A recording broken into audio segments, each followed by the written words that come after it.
Hello movie lovers, ఈరోజు మనం సమంత నటించిన యాక్షన్ కామెడీ మూవీ మా ఇంటి బంగారంను ఎక్స్ప్లెయిన్ చేసుకుందాం. స్వర్ణ తన గతం గురించి కనీసం తన భర్తకి కూడా ఎందుకు చెప్పలేదు?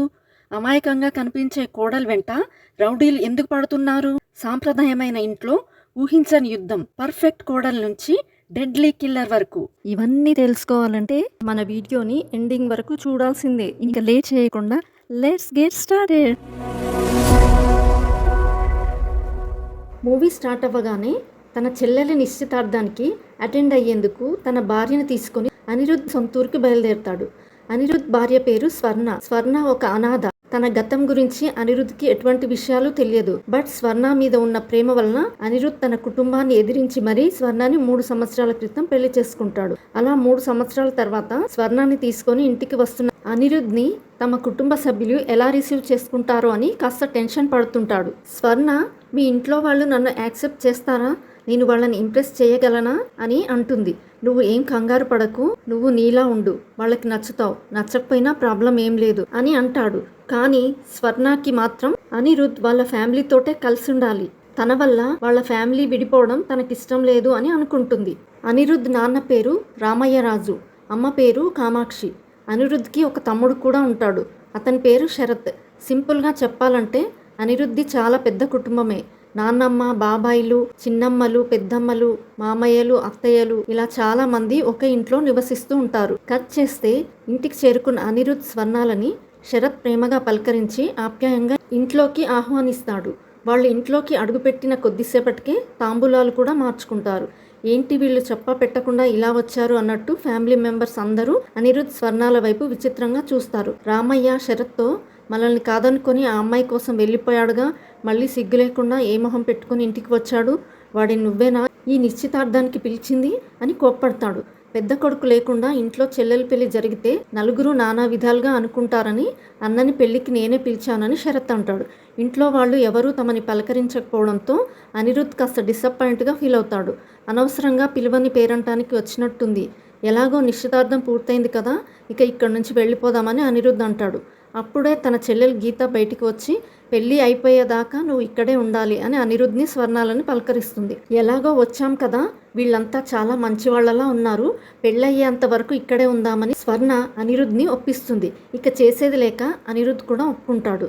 కట్ చేస్తే ఇంట్లో వాళ్ళందరూ స్వర్ణ చుట్టూ చేరి, నీది ఏ ఊరు, ఏ క్యాస్ట్, ఇంతకీ నీకు వంటలు చేయడం, పూజ చేయడం, బట్టలు ఉతకడం ఇలాంటి పనులన్నీ వచ్చా, అసలు నీ పేరేంటి అని రకరకాల ప్రశ్నలు అడుగుతారు.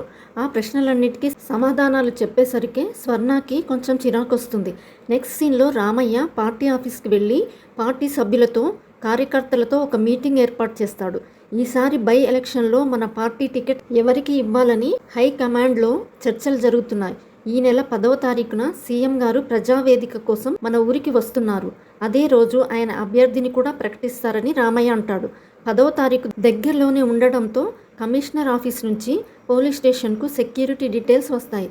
కొంచెం సేపటి తర్వాత శివ అనే రౌడీ రాజమండ్రి సెంట్రల్ జైల్లో ఉన్న కరుణ అనే నేరస్తుని దగ్గరికి వెళ్తాడు. వాడు కరుణతో, బల్లవరం వెళ్లే బస్సులో పామర జంక్షన్ వద్ద ఝాన్సీ కనిపించింది, కాకపోతే తను నిజంగా ఝాన్సీనో కాదో కన్ఫర్మ్గా తెలియట్లేదని అంటాడు.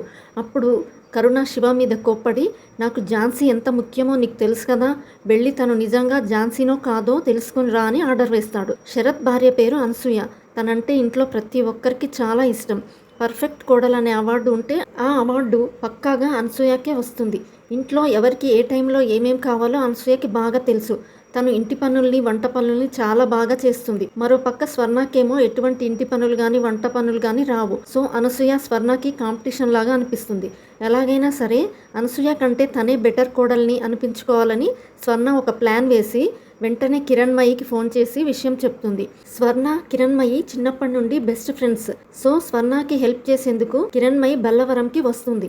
స్వర్ణ తనని ఇంటికి రాకుండా లాడ్జికి తీసుకెళ్ళి, మనం ఇక్కడి నుండే మన ప్లాన్ అమలు చేయాలి, నువ్వు గనుక ఇంటికి వస్తే అందరికీ డౌట్ వస్తుంది అని అంటుంది.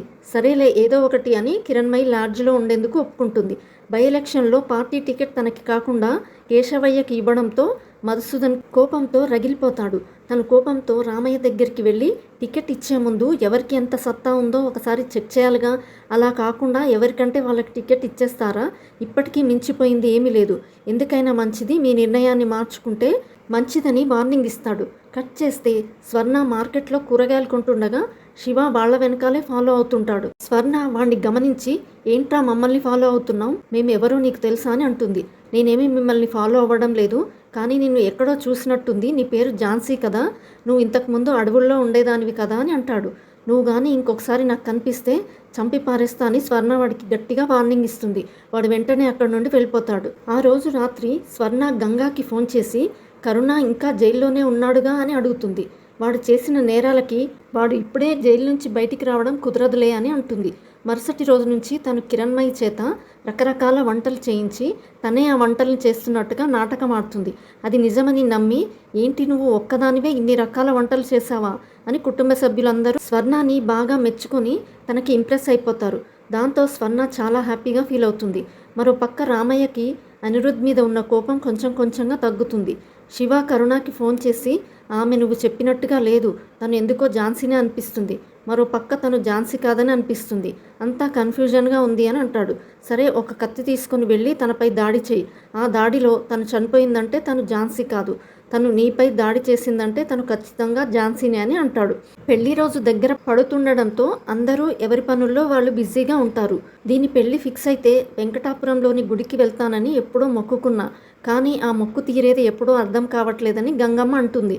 నేను ఉన్నా కదా, నేను మిమ్మల్ని గుడికి తీసుకెళ్తా, రేపు ఉదయాన్నే రెడీగా ఉండండి అని బుచ్చిరాజు అంటాడు. మరుసటి రోజు ఉదయం స్వర్ణ, కామాక్షి, గీత, గంగమ్మ, బుచ్చిరాజు వెంకటాపురంలోని గుడికి వెళ్తారు.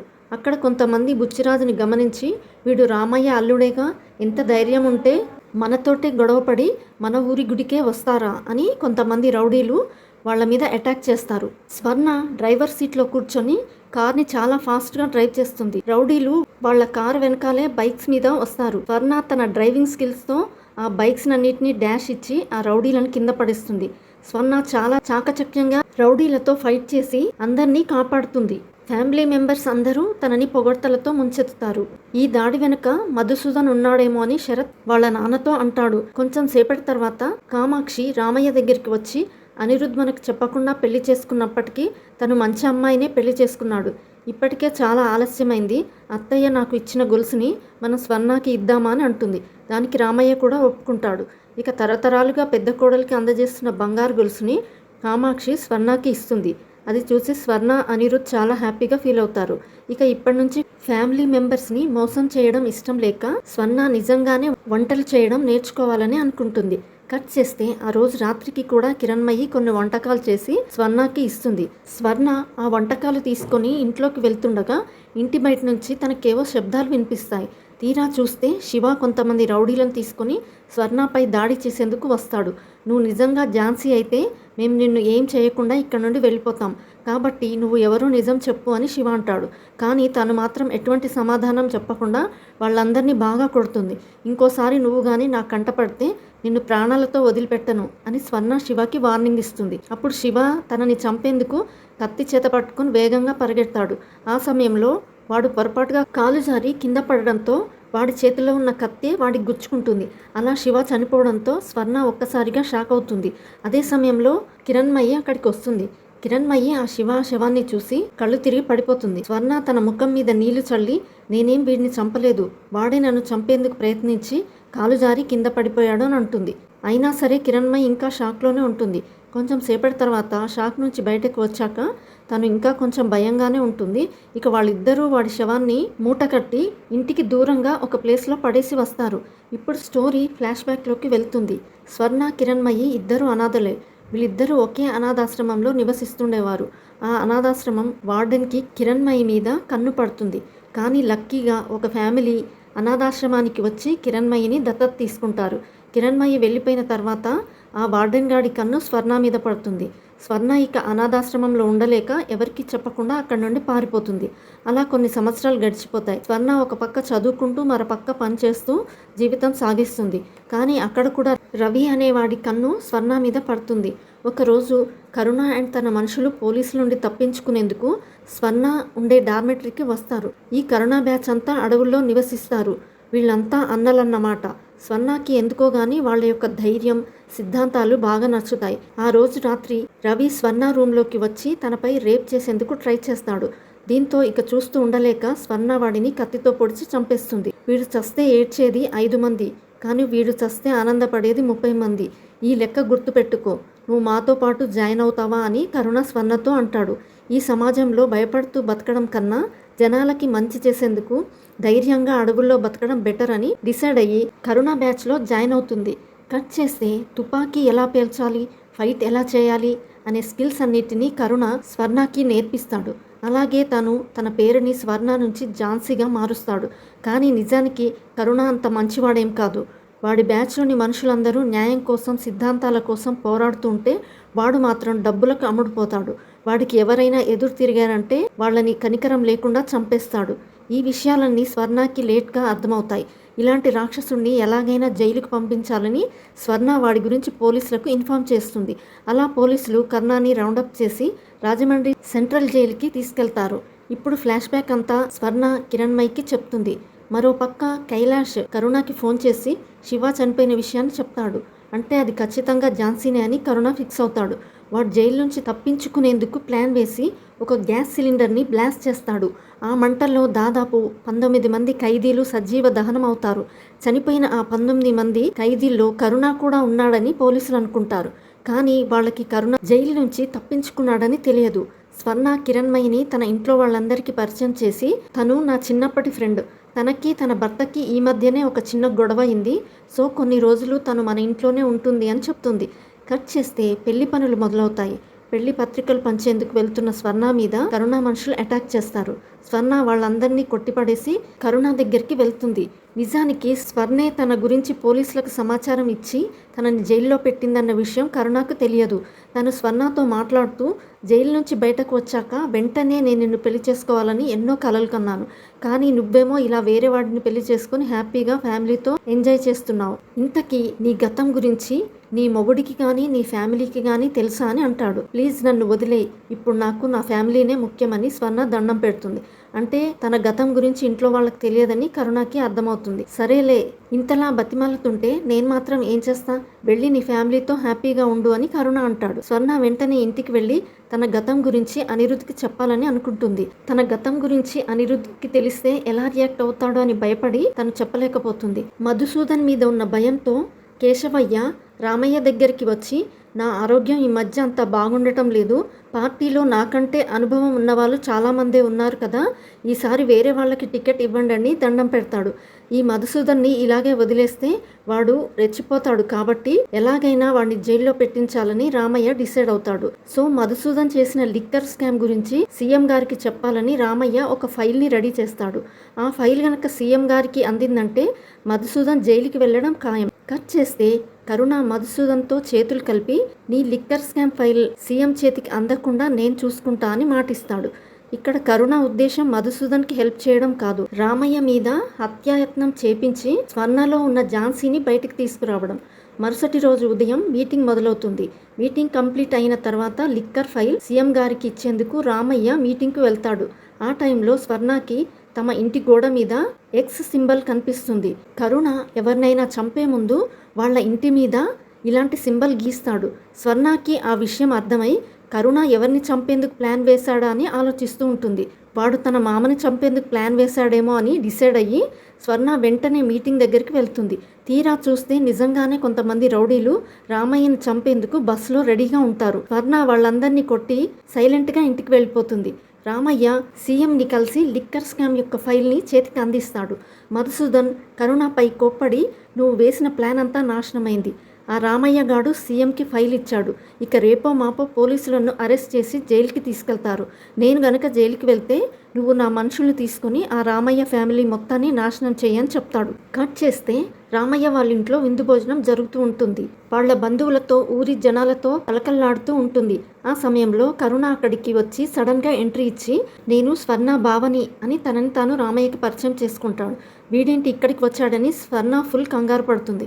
నన్ను వదిలేయని ఇంతకుముందే చెప్పాను, అయినా కూడా ఎందుకు వచ్చావని స్వర్ణ అడుగుతుంది. ఫ్యామిలీ అన్నావు కదా, ఒకసారి మీ ఫ్యామిలీని చూద్దామని వచ్చానులే అని అంటాడు. అలా వాడు స్వర్ణతో క్లోజ్గా మాట్లాడుతూ తనని బెడ్రూమ్లోకి తీసుకెళ్తాడు. నీకు పోరాడడం నేర్పించింది ఇలా అంట్లు తోముతూ వంట చేస్తూ కుటుంబాన్ని పోషించడానికా? ఇవన్నీ వదిలేసి ఈ రోజు రాత్రికి బట్టలు సర్దుకొని నా దగ్గరికి వచ్చేయి, లేదంటే నీ మొగుణ్ణి, మామని, అత్తని అందరినీ చంపేస్తా అని కరుణ వార్నింగ్ ఇచ్చి అక్కడి నుంచి వెళ్ళిపోతాడు.